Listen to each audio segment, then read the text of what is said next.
Jammu Kashmir police को एक और बड़ी कामयाबी जो है हासिल हुई है। एक फ़ेक एक्सीडेंट का मामला जो है, जो पिछले कई दिनों से देखने को मिल रहा था, लेकिन कहीं ना कहीं उस मामले को भी जो है सॉल्व किया गया, क्योंकि पहले भी इस तरह के मामला जो है देखने को मिले थे। लेकिन जम्मू कश्मीर पुलिस की हमेशा से कार्रवाई जो है वो काफ़ी अच्छी रहती है और हर बार ऐसे जैसे जो भी केस रहते हैं लगातार जो है सॉल्व किए जाते हैं। तो इस सब पे बातचीत करने के लिए हमारे साथ जुड़े हैं एसएसपी डोडा अब्दुल कयूम जी। इनसे बातचीत करेंगे और जानने की कोशिश करेंगे क्या कुछ वाकया था, कब का ये केस था, पूरी जानकारी इन्हीं से लेंगे और इन्हीं से बातचीत करने की कोशिश करेंगे। सर, सबसे पहले मुबारकबाद आपको, क्योंकि इस तरह का केस सॉल्व करना, क्योंकि बहुत सारे लोग ऐसा सोचते हैं कि हम जो है गलत करेंगे लेकिन हमें कोई नहीं पकड़ेगा, लेकिन जम्मू कश्मीर पुलिस जो है हमेशा आगे है। तो सबसे पहले मुबारकबाद इस बारे में। जी, बहुत बहुत शुक्रिया आपका। सर, जानने की कोशिश करूँगा ये जो पूरा मामला था कहाँ का था, पूरी डिटेल हमें थोड़ा बताएं।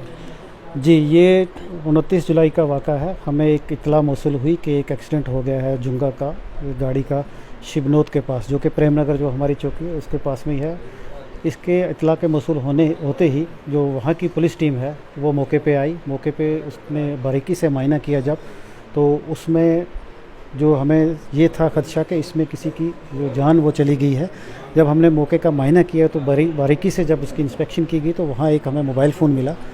जब हमें मोबाइल फ़ोन मिला तो उसका हमें एक टेक्निकल एनालिसिस करना शुरू किया। मेरी जो टीम है एसडीपीओ भद्रवा, एसएचओ ठाठरी और चौकी अफसर जो प्रेमनगर है, इन्होंने एक इस पर बड़ा काम करना शुरू किया। जब इसकी टेक्निकल एनालिसिस किया तो हमें ये पता चला कि ये फ़ोन उस ड्राइवर का हो सकता है। जब हमने उस फ़ोन पे कॉल वगैरह की तो जो फ़ोन का जो ओनर था उससे पता चला, उसका नाम आशिक अली था। तो उसने कहा ये फ़ोन मेरा है ज़रूर, लेकिन मेरा जो ब्रदर इन लॉ है वो इसको यूज़ करता है।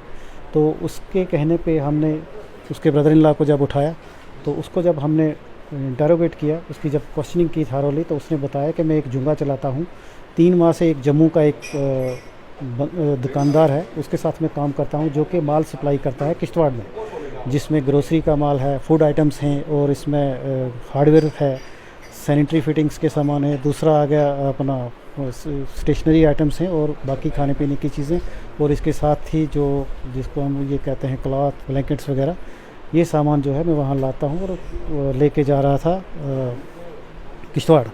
तो जब यहाँ पहुँचे ये डोडा में, तो इसने और इसका जो ब्रदर इन लॉ है आशिक अली और इस जो ड्राइवर है इसका फादर बशीर अहमद, इन्होंने मिल के साजिश की।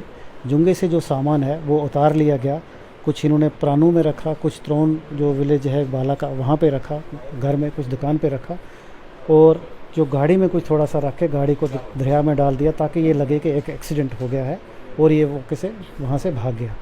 तो जब इसको इंटरोगेट किया, मेरी टीम जो पुलिस की है उसने काफ़ी मेहनत की एसडीपीओ भद्रवा की सरबराही में, तो उससे पाया गया कि इसने ये सामान आगे पीछे जो छुपा के रखा है। तो इसके कन्फेशन पे हमने अभी तक ये रिकवरी की है। उसको हमें 1-2 दिन लग गए रिकवरी करने में। तो ये अभी तक जो हमने सामान रिकवर किया है, इसकी जो मालियत का हमने वो लगाया जो हिसाब, तो वो कि 11 लाख के करीब निकला है। तो ये अभी इसमें हमने काम किया है। तो जैसे कोशिश करूँगा कि वो रहने वाले कहाँ के थे। जी हाँ, ये त्रोन भाला के रहने वाले हैं। ये एक बाप है, ड्राइवर उसका बेटा है, और जो दूसरा है आशिक अली वो इसका ब्रदर इन लॉ है इसका शमीम का, और जो बशीर अहमद है उसका दामाद है। एक ही फैमिली के खिलाफ आए हुए हैं। पहले भी अब जब हमने इसकी इन्वेस्टिगेशन शुरू की तो हमें इत्तला मौसूल हुई कि इन्होंने पहले भी चोरी के जो वारदातें की हैं, खासकर इस शमीम अहमद ने, तो उसको भी हम इन्वेस्टिगेट कर रहे हैं। उसमें भी अभी कोई क्लू वगैरह मिलेगा तो जो पुराने केस क्लोज़ हो गए हैं उनको भी हम रीओपन करने की कोशिश करेंगे। तो मुलज़िम जितना भी शातिर होकर कानून के हाथ लंबे हैं और इन्वेस्टिगेशन में कहीं ना कहीं वो क्लू छोड़ जाता है और वो फंस जाता है। सर, जिस तरह पहले भी देखने को आया था, पहले भी फेक एक्सीडेंट का एक वाकया जो है पेश आया था और कहीं ना कहीं उसको भी जो है रिकवर किया गया था। तो क्या लगता है कि लोग जो है आसानी से सोचते हैं कि हम इस तरह की एक्टिविटीज़ करेंगे, तो कितना मुश्किल है ख़ासतौर पर आज के टाइम में ये एक्टिविटी करना। जी हाँ, जैसे पहले भी आपने देखा कि दिसंबर के एंड में एक एक्सीडेंट हुआ था यहाँ गटसू जो पुलडोडा का मकाम है यहाँ पे, उन्होंने भी एक फ़ेक एक्सीडेंट किया था और वो यहाँ से भाग के पंजाब में चले गए थे। वो 8 दिन में हमने सॉल्व कर लिया था। उसको भी हमने बड़ी प्रोफेशनल तरीके से इन्वेस्टिगेट किया था। जब हमने मौके का मायना किया, जो सीन ऑफ ऑकरेंस है उसकी जब हम माइन्यूटली इंस्पेक्शन करते हैं तो हमें कुछ ना कुछ क्लू मिल जाता है कि इसमें फ़ेक है या ओरिजिनल है, ये उससे पता चल जाता है। तो उसी के बेस पे हमने वो भी जो था वो भी हमने सॉल्व किया। इसी तरह कोई भी अगर एक्सीडेंट होता है तो हमारा ये रहता है कि हम मौके का जो मुलाहिजा है उसको अच्छी तरह करते हैं, तो हमें कुछ ना कुछ क्लू मिल जाता है, चाहे हमें वो केस सॉल्व जो हुआ है केस हुआ है उसको सॉल्व करने में हो, या किसी ने फेक एक्सीडेंट किया तो उसके बारे में भी हमें क्लू मिल जाते हैं। और हम ऐसे जो नासुर हैं एलिमेंट, जो मिसक्रेंट्स हैं, वो सोसाइटी में ऐसा काम ना करें, इसलिए हम इनको सॉल्व करते हैं ताकि डेटेंस रहे, आइंदा कोई ऐसी हिम्मत ना करे, और जो ऐसा करे वो कानून के दायरे में आए और उसको कानून के हिसाब से सज़ा मिले। सर उसके अलावा एक और चीज़ जानना चाहूँगा, जिस तरह पहले का जो वाक़या था वहाँ पर बैंक का लोन था और भी बहुत सारी चीज़ें थी, तो इस मामले में क्या ये पहले से ही चोरी करते थे या बैंक का कोई ऐसा कोई केस है? इनका जहाँ तक अभी तक हमने इन्वेस्टिगेट किया है, सारा केसेस की इंक्वायरी की है दूर दूर तक, तो ये नोटोरियस क्रिमिनल हैं और इनका ये रहा है कि छोटी मोटी चोरी चकारियाँ करते हैं।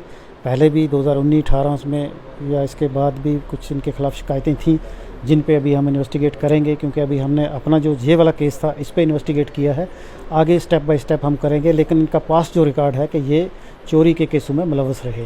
सर क्या कुछ मैसेज रहेगा आम आवाम के लिए और ख़ास में जो इस तरह की एक्टिविटीज़ करने की सोचते हैं? हाँ, उनके लिए सबसे क्या पहले आवाम से और मेरा ये अपील रहती है कि जब भी आपको ड्राइवर या कोई भी एम्प्लॉई रखें तो उसका पुलिस वेरिफिकेशन ज़रूर करें।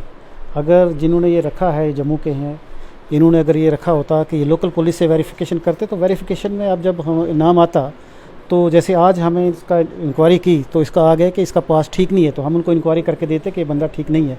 तो मेरी सभी से अपील है कि कोई भी मज़दूर रखना है घर में, ड्राइवर रखना है, एम्प्लॉय कोई भी रखना है, तो उसका पुलिस वेरिफिकेशन ज़रूर कराएं, क्योंकि हम उसका जो चाल चलन है उसका पूरा सर्टिफिकेट देंगे कि ये कैसा है, इसका पास्ट कैसा है। वो बगैर पुलिस वेरिफिकेशन के कोई भी एम्प्लॉइज़ ड्राइवर एम्प्लॉय ना करें। Thank you sir. तो आपने देख लिया साफ तौर पर क्या कुछ कहना था एसएसपी डोडा का, और क्योंकि इस तरह का बड़ा एक केस जो है सॉल्व किया है, फेक एक्सीडेंट, यानी किस तरह लोगों को हिम्मत आती है और इस तरह के वाक़या जो है वो पेश लाते हैं। लेकिन जम्मू कश्मीर पुलिस हमेशा से एक्टिव है और जम्मू कश्मीर पुलिस की हमेशा कोशिश रहती है कोई भी अगर इस तरह की एक्टिविटी करता है उनके खिलाफ जो है कार्रवाइयाँ जो है जल्द से जल्द होती है। और हम भी अपील करते हैं, जिस तरह एसएसपी डोडा ने कहा कि कोई भी अगर एम्प्लॉय रखते हैं या कुछ भी, तो सबसे पहले जो है उनकी वेरिफिकेशन कराए और उसके बाद ही जो है उनको घर में लाए। और उसके अलावा जो भी बाकी कुछ सामान रहता है या जो भी चीज़ें हमने रिकवर की है वो सारा आपको स्ट्रेट लाइन के माध्यम से वो सारे दृश्य आप तक पहुंचाएंगे।